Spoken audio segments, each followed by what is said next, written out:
Greetings, and I guess Jolantru.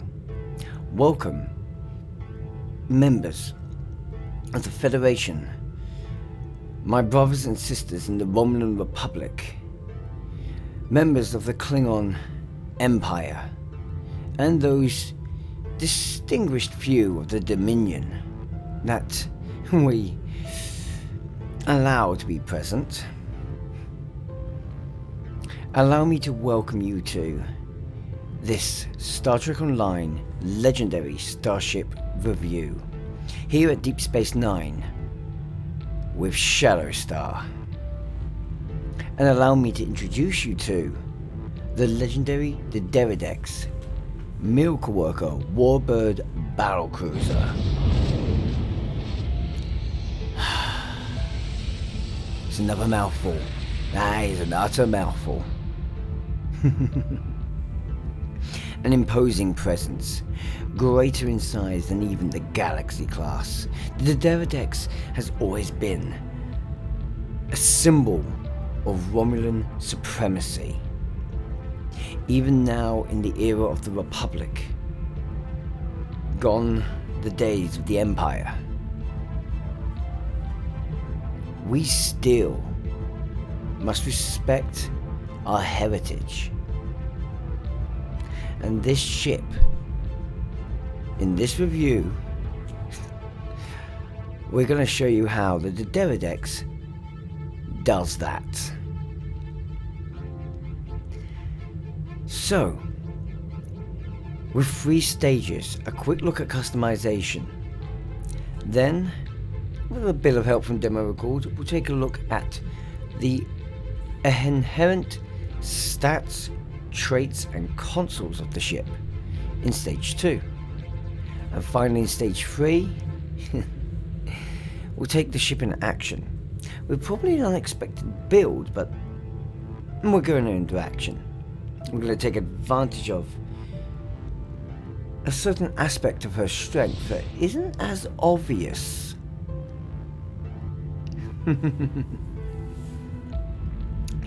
Okay, YouTube members that have seen the testing of this ship may know what's coming. But before we begin, please allow me to say thank you to this channel's donators, Negus, Dante Demonic and Skyhawkings, to this channel's Patreons and YouTube members, Tribal Typhoon, Travis Games, Dark Stars Order, Cross-Eyed Deplorable, and again Skyhawkings, and our Twitch subscribers, Tribal Typhoon again, Miss Future Teach, Fox Plays Games, and Miss Future Teach comes up again. After all, she is gifted a lot of gifted subs. And thanks to that generosity, we can begin. Well, it's very late at night here. I've finished work an hour ago, just got home.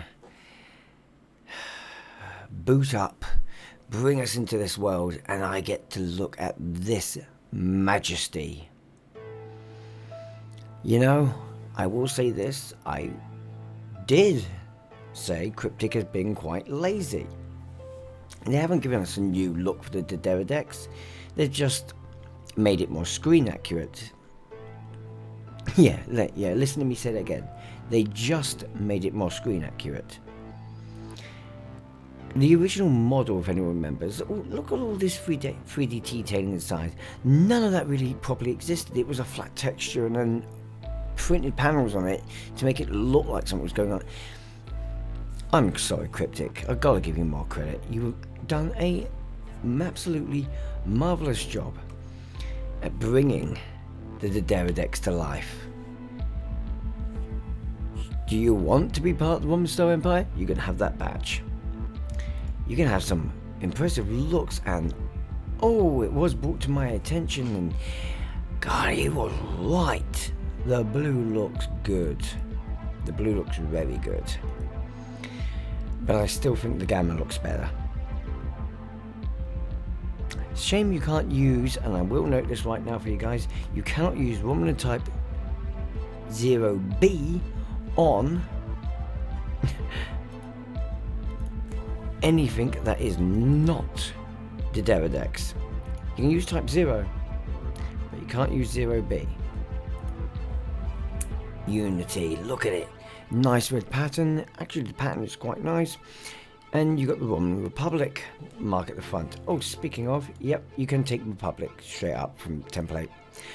Oh yeah, you also have the Dekrella, which I'm probably going to get shot for this, but I think it's absolutely flipping hideous.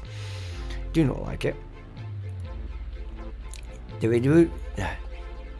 Redrufa, I think she's beautiful. I really like this, but then again, I always like low wings. I don't know why. Just love the style. But I will say this: detailing, in comparison, nah, nothing beats the Deradex's look anymore. It's just gorgeous. It's a shame you didn't get an extra bridge, and it's a real shame that, well, we didn't get any of these scimitar holes. And it probably would have been nice to see the Deradex's holes on the scimitar and snakehead. Oh, what's this? Oh yeah. Do you want Tillis refit?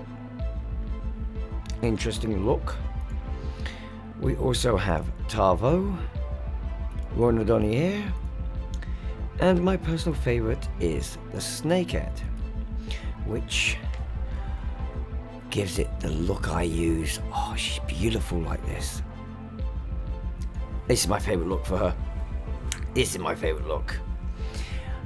Further customization, guys, you can only change it between the hull, the head, and then the sails. And if you're wondering where the head starts, well, where do you think? Okay, let's get to the stats, guys. What you really want to see. Well, we take it out in her beautiful glory as well while we're at it, yeah. Can we please just appreciate what we can see right now on screen? Just imagine the Federation having to fight this during the Dominion War.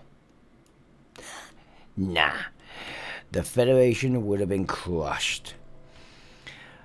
Long live the Romulans. Well, to her stats, and we see that she is a impressive vessel, very impressive vessel, I might add.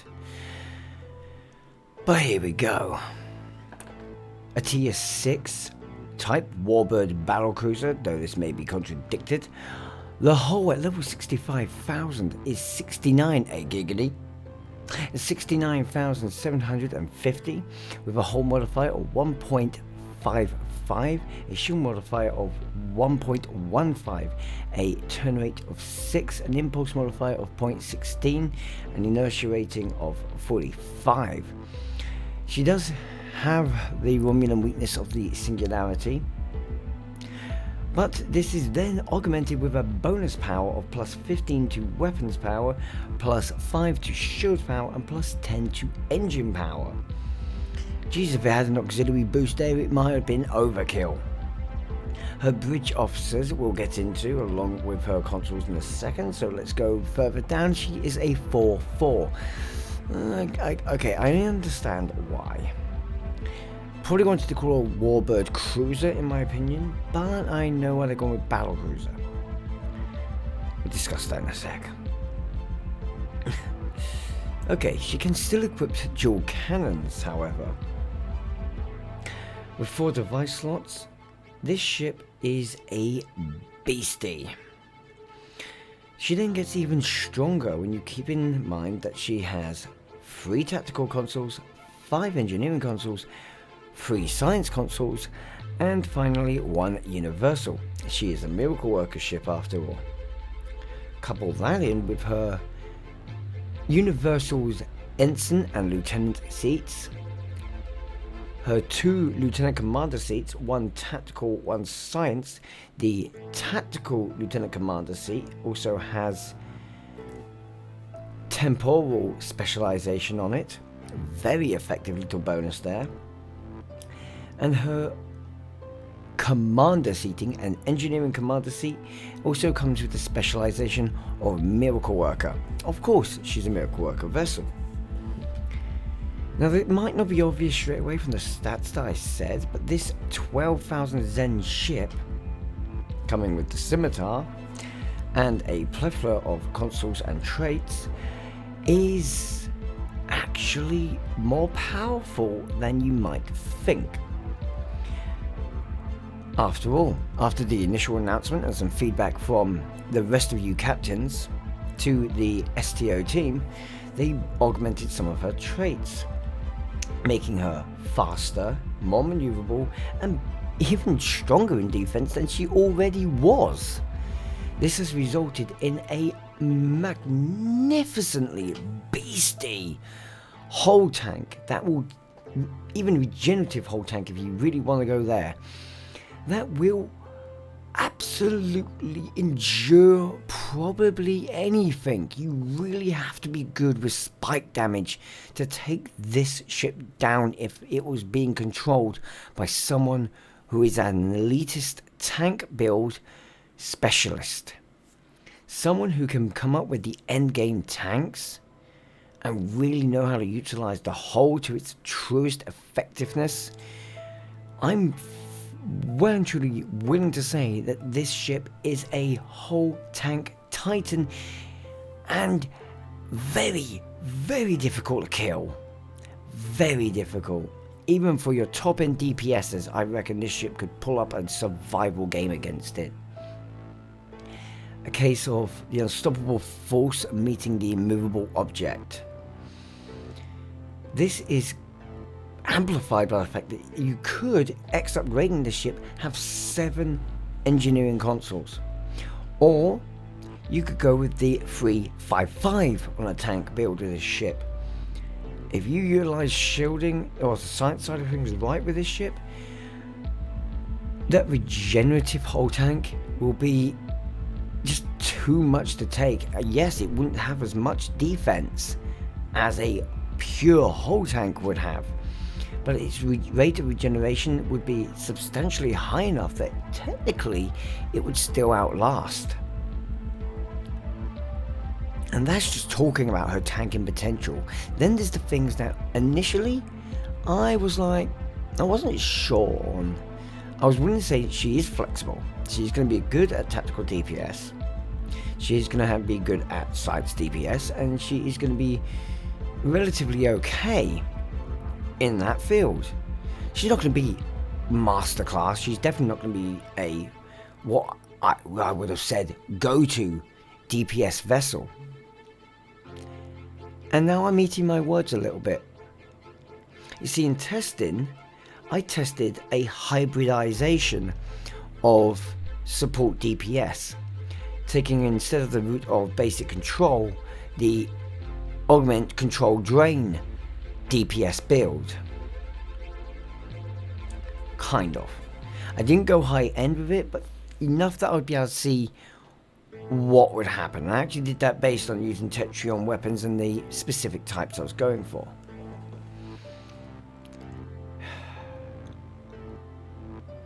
What I realized after doing that is that this ship has a lot of support potential.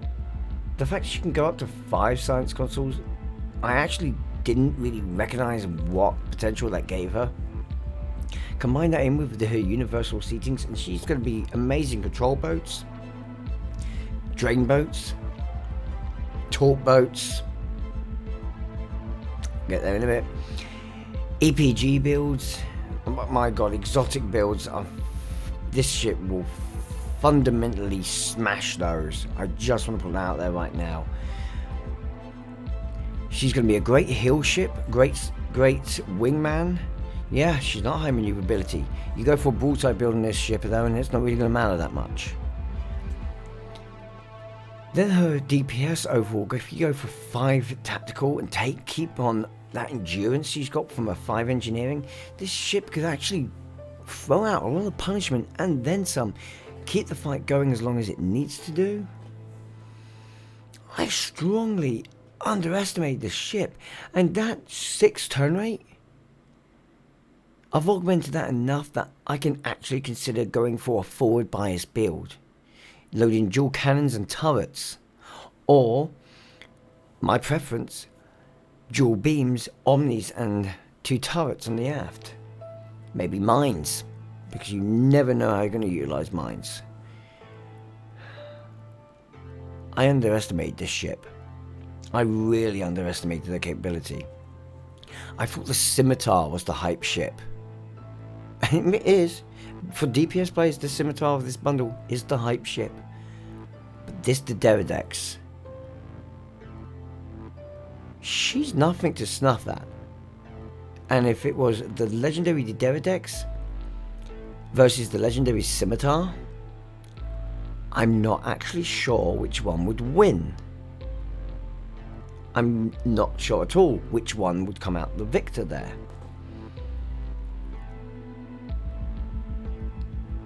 I could not be happier.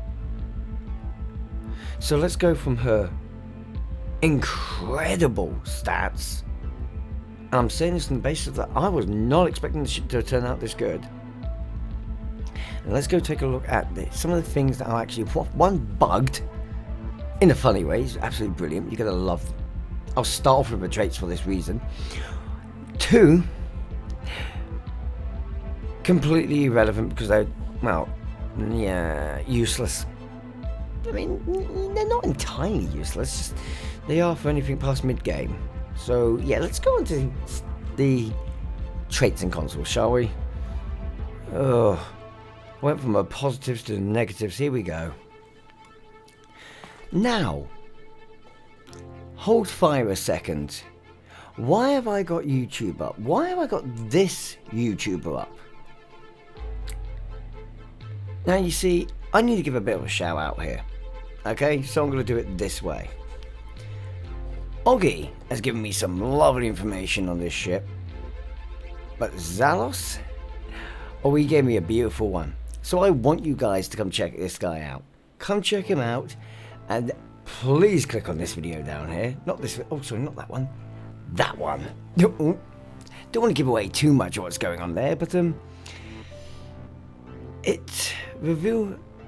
he mentions that it's a bit broken. A certain trait is a bit broken. I mean, Oggy brought up the fact this trait is a bit broken, but I think these two guys are masters of understatement here. Zalos, I'm not gonna lie, absolutely adore this video, mate. But what does that mean? It means that this rapid emitter armaments trait, which launch it with tractor beam, launches torpedoes and gives you bonus torpedo damage, is broken as hell, overpowered as hell, and is 100% going to get nerfed.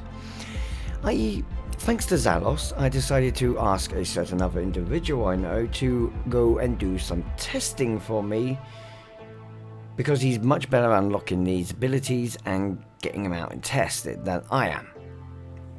He's got more time than I have. He came back to me and said, it's not just the multi-target tractor beam array. It's every tractor beam practically. He said a couple of tractor beams didn't do it, but most of the traits, including one of my favourites, the forced challenge, which apparently was a little bit overkill and did cause some damage back, since it fired the torpedoes and pulled the enemy through the torpedoes to get oneself. Yeah.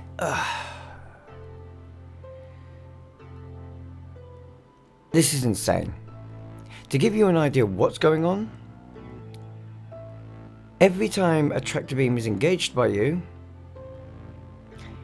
it will fire the plasma torpedoes at the moment. Every time. Read that name. Tractor beam launches torpedoes. So when you deploy a tractor beam, it will launch the torpedoes. There is no time limit control. That doesn't exist. So the more frequently you can activate tractor beam, the more frequently you can set this off. Are we understanding now just how powerful this is? Until this gets nerfed, I'm telling you right now, this is a 10 out of 10 trait for DPS.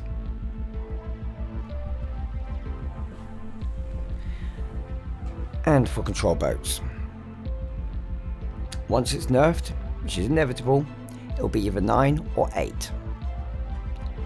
I'll give you an idea. So it triggers every time you trigger a tractor beam, yeah? But the multi-target tractor array randomly targets up to 3 foes within 5 kilometers every 2 seconds. So every 2 seconds you can go between 1 to 3 tractor beams initiating. Every tractor beam that initiates will fire 3 torpedoes.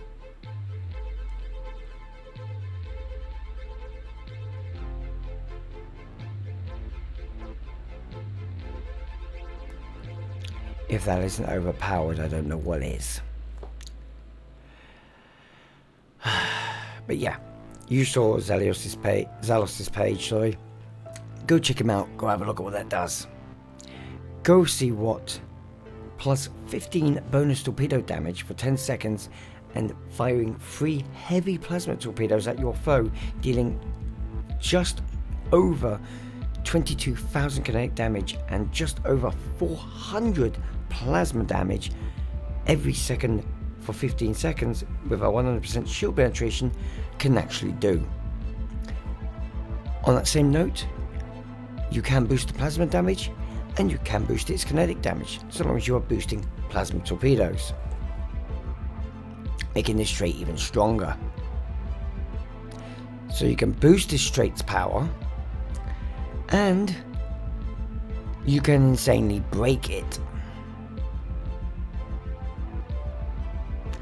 What was once used by NPCs to cause us a lot of damage in the game is now used by us to cause mass genocide and extinction. No wonder it's coming from a ship of an empire. Away from that, let's go to something a little bit less incredible, but also equally powerful. Almost not within one single burst it is, okay?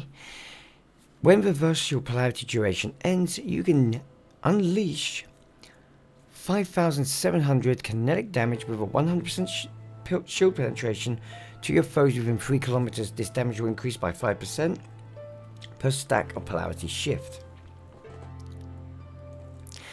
5% is actually quite a good amount of that. It's quite a good number, especially when you consider that you apply 1 stack of polarity shift per half a second, so long as your reverse shield polarity takes damage while it's active. Let's keep in mind how long reverse shield polarity can be kept active and what a tank could do with threat generation in this situation. And this will be a point where tanks can deal some major spike damage. This is specifically a tank trait, definitely for tanks, but my word, I know they say every tank inherently has to have some level of DPS capability, but this is a joke, right? Okay, not quite on the same level. 7 out of 10. Okay, so from that, let's talk about the things that are less impressive on this ship. First of all, the first console in the set is the projector singularity. With a gravitational pull and explosion damage, it launches a singularity forwards for 8 kilometers and to the foes within 9.5 kilometers while traveling. You gain a minus 3.7 repel every half a second, and when this singularity implodes, well, after 8 kilometers, this singularity will implode, causing just shy of 8,000 kinetic damage, 7,600 kinetic damage, and after 6 seconds, it will then deal 19,000 24 kinetic damage when it's basically shockwave explosion. Now, we're all used to singularity explosions. This is what happens when a Romulan ship is destroyed. Any ship with a singularity will create this explosion. Fine, okay, yeah, great. Slight side effect and negativity here, though. Not all that powerful. Let me put it this way. For a while now, we've had ways of playing with our anomalies and making them more dangerous. Anomalies that put out drain and energy boosting, such as my personal favourite to use, and as many will know it, been around for a while now, electrified anomalies. There are other traits as well which really boost up with anomalies. Hello, explosive polarity shift. See if I can find one of them.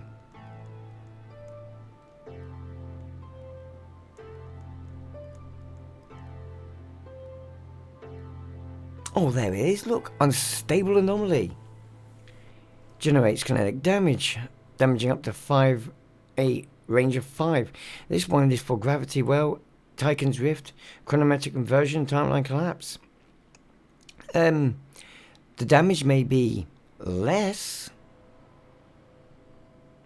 except for it's easy to boost that damage, as it counts as exotic damage, and it has a little few extra effects to it. Also, much easier to trigger this one, considering this one has a 1-minute recharge time that cannot be changed. And you can change your bridge officer's recharge time or cooldown time. Yeah, sorry, projectile singularity. You are outmatched by some impressively better traits and other consoles that do similar. Molecular inversion field. You're not doing much better here, are you, buddy? For up to 20 seconds, immune to kinetic and physical damage, with a 60% shield resistance. 90% shield resistance, a plus 300 bonus all damage resistance, and a plus 100,000 defense rating. But your weapons are offline, you cannot launch hangar pets, you have no collision, so you can move through anything. It's great if you get caught inside a foliate net. You have plus 10 to your flight turn rate and plus 25 to your flight speed. It's a useful get out of jail card, but that's all it is. It's a get out of jail card. I'm sorry. There's a much better one for you. Regenerative integrity field is actually part of a really good set as well.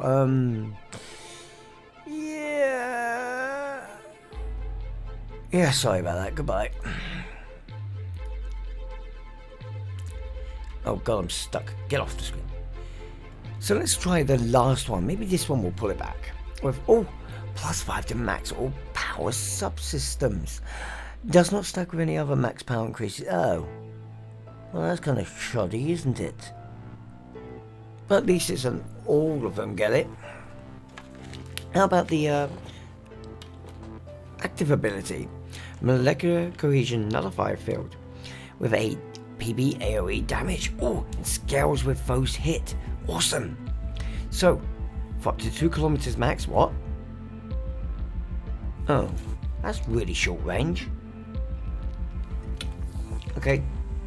To every foe within the tiny range, every 1 second deals between 2,700 and 9,200 physical damage with 100% shield penetration. What? But you only have 2 kilometers range anyway. Chances of having many enemies within 2 kilometers encircling you is very, very low. Unless you're using a multi-trajectory tractor beam, in which case you could at least get 3 in there. But what?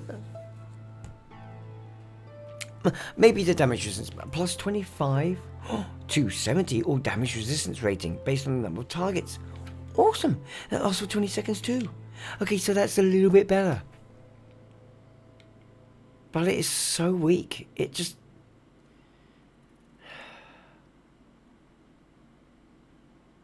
It's so weak.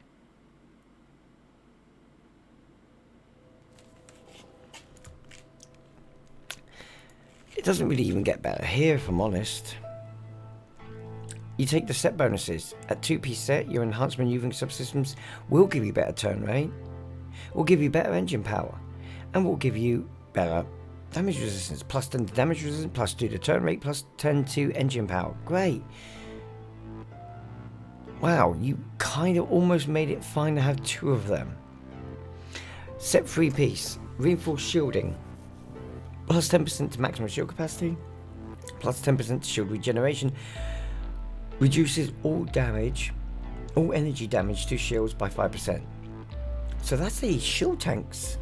That's great for a shield tank. Good. Awesome. Except one problem. A shield tank is never going to use these 3 consoles together. No shield tank beyond early game to mid game will be using these together.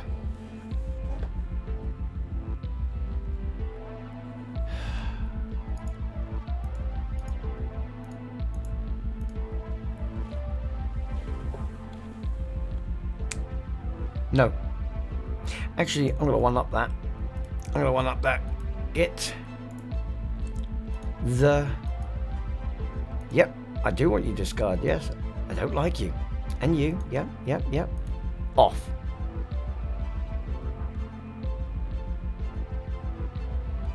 They're not worth it. None of them score to me any higher than 3 out of 10. None of them have any reason to be using a set potential, and in my personal opinion, there were just far too many better options. I've literally got them on the ship right now.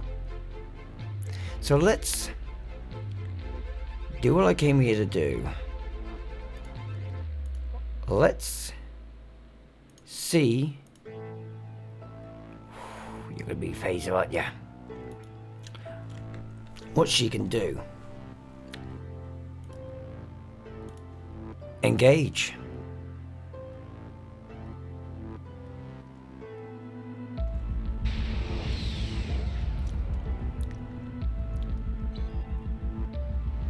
Let me make this clear right now. The ship is designed to control and lesser drain in order to make its DPS more effective. It's not really a strong DPS vessel. The idea, though, is that the drain will augment the DPS side of it. So it is a control DPS support vessel like I would normally build, but done just a little bit differently to utilize the ship's greatest strengths to more of its advantage. Let's go. I want to demonstrate.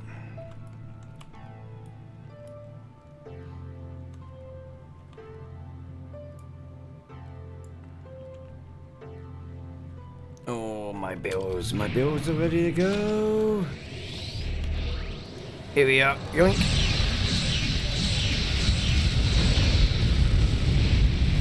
That's those ones out. Oh, a bit close to you, Commie. Cookie. Let's go after the next guy. Galor class. He's not gonna last very long. Get out. Get stuck and get eaten.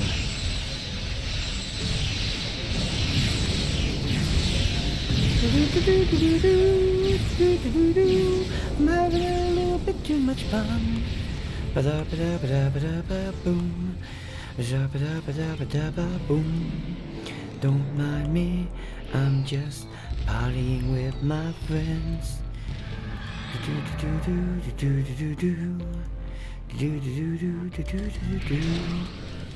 You're not gonna last very, very much longer. Poor bugger.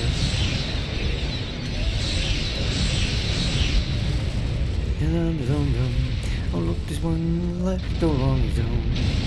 All on his own. Come here, bugger.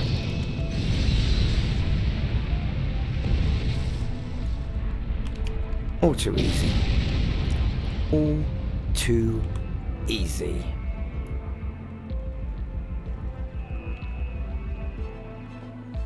Okay, so I've had to stop myself here. I had to stop myself and let myself really think about this. She's a magnificent ship. And I'm so angry at myself for underestimating her. You better believe I underestimated her.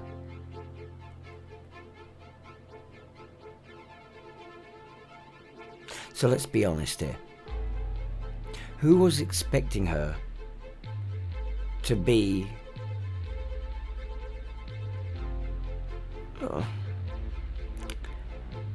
as agile as she is, or can be, as good at DPS as she can be, as good at support? Because you all gave her way more credit than I did. I was happy about her in the intel review, don't get me wrong. But I did not give her enough credit for where she would be. And I really look forward to seeing someone who can take what I've kind of started here and really bringing it to its forefront. I am not the kind of person that utilizes science in my DPS normally. Normally I split it and I'll focus tactical on my DPS, my science on my support, and engineering bridges the gap, finds the weak spots and tries to fix them. This time round, I utilised a different form of DPS that I would do normally. And it turned out so well. I don't think I could have gotten any luckier with that. I could not be happy with this ship. Could not be happier. She has turned out to be everything I hoped for. So to break her down, tactical, I thought I was going to be rating her tactical at 5. I honestly did. But I'm going to give her tactical DPS of 7. She's broadside, very powerful broadside. Can go up to 5 tactical consoles, which is exactly what you need for good tactical DPS. She has a lieutenant commander with temporal specialization. Although her maneuverability isn't so great, she's got more than enough defense to stay in the fight longer. She's not the quick kill, but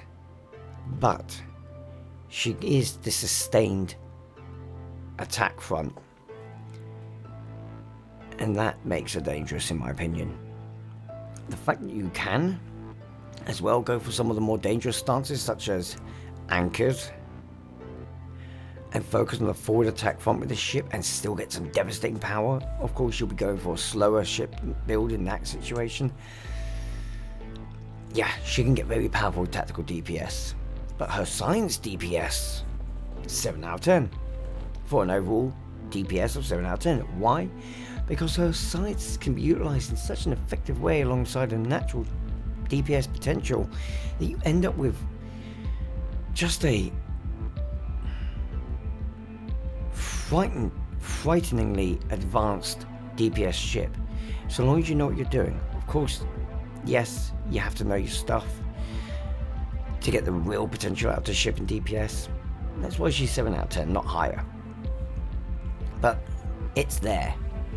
You just need to give yourself time and you'll find it. Much like that Jem'Hadar ship that was just flying in the background. How about her science side of things? Support.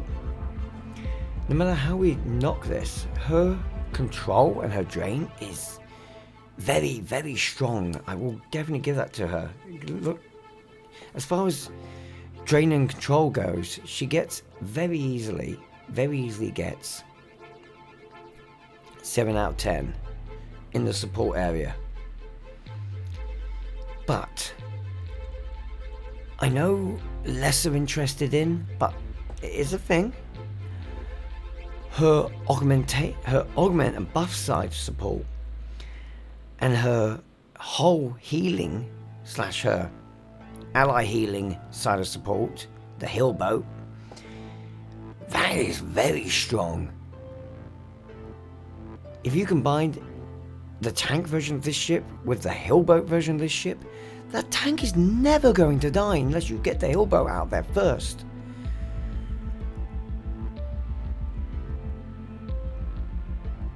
I'm sorry, but that side of it, that gets it an 8 out of 10 from me.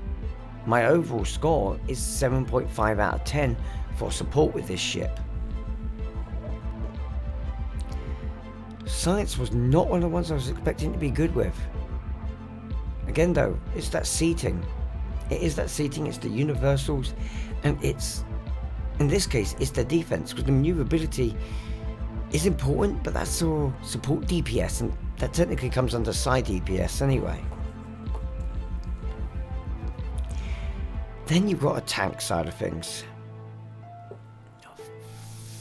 Fudge, that is so hard to do any better on. That is so hard to push to be better. Incredible hull modifier stats.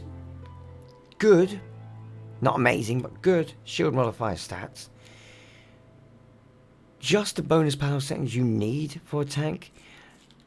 Incredible console layout for a tank.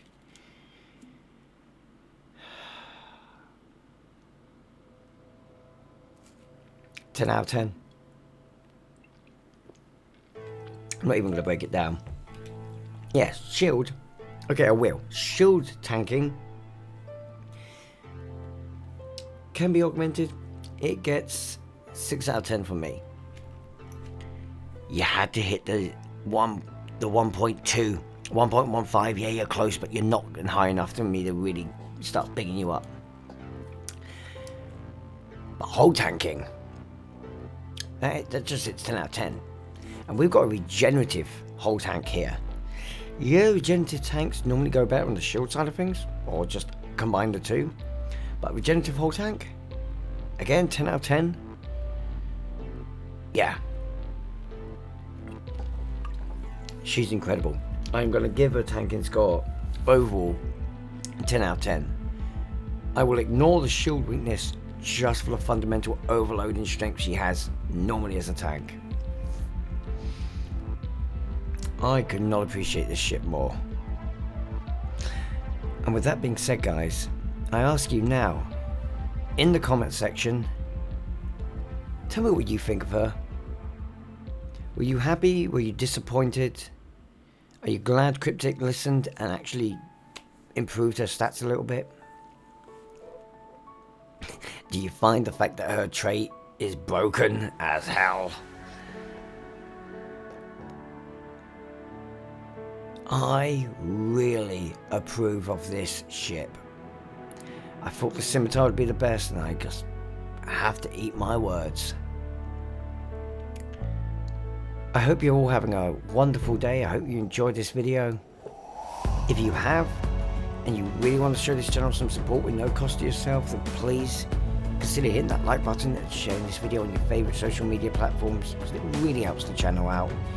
And can I say again, a massive thank you to the generosity of our donators, our Patreon and YouTube members, our Twitch subscribers who have made this video possible.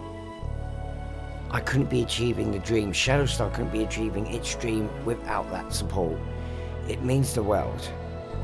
Same note, YouTube members and Patreons, while Patreon remains, please beware, there is a bonus video which is for you guys, just showing the testing of this ship before this video was made, if you're interested. On that same note, can I also say that it's time to disembark, perhaps. If you wish to remain as part of the Shadowstar crew, then make sure you ring that notification bell and hit the subscribe so that you don't miss out on the future missions. While simultaneously, if you're disembarking, then please do me this favor and stay safe and look after yourself. To all of you, remember, you're incredible and you're unique, so believe in your potential. And until next time, live long and prosper. my friends. Ciao for now.